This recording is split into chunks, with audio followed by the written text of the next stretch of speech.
Although the World War II ended 66 years ago, some wartime events have only lately been recognized and honored.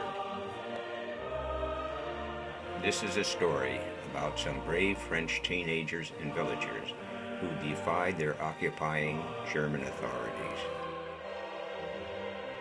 My connection with these events is that I was a fighter pilot in the 384th Squadron, which shared the same English air base with the 383rd Squadron.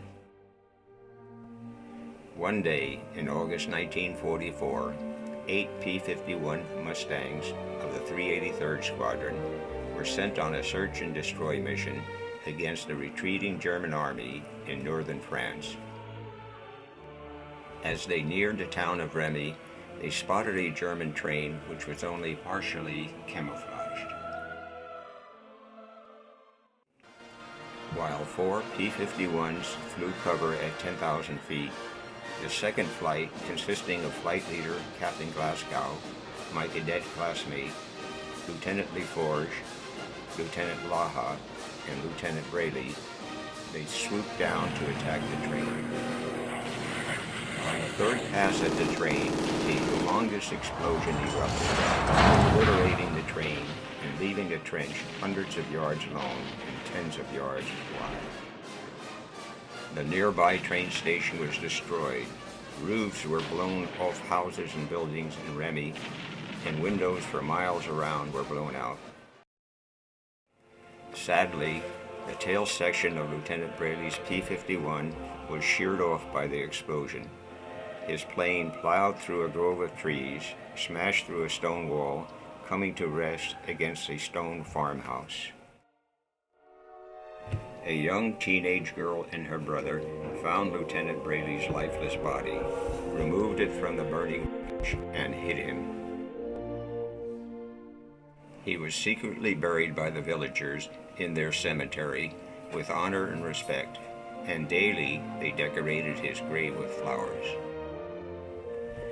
When the local German commandant learned of the grave decorations, he ordered that this practice cease and threatened the villagers with retaliation.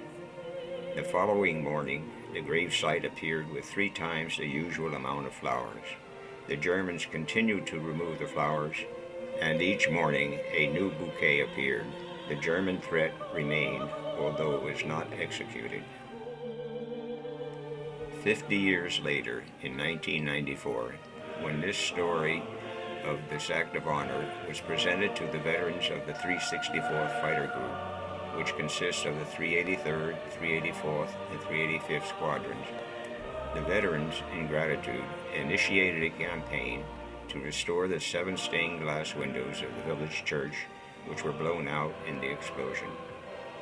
St. Denis Church, named after the patron saint of France, is about 540 years old.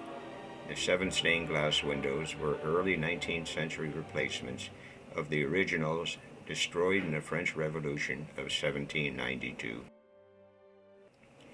In August 2000, the town of Remy hosted a dedication and celebration ceremony for the restoration of the church windows. Many of Lieutenant Braley's comrades and family attended this feat. The U.S. Air Force and French Air Force each presented a 4-fighter plane flyby, during which one U.S. plane peels off in honor of the lost comrade. To which we of the 364th Fighter Group can say, a mission finally completed,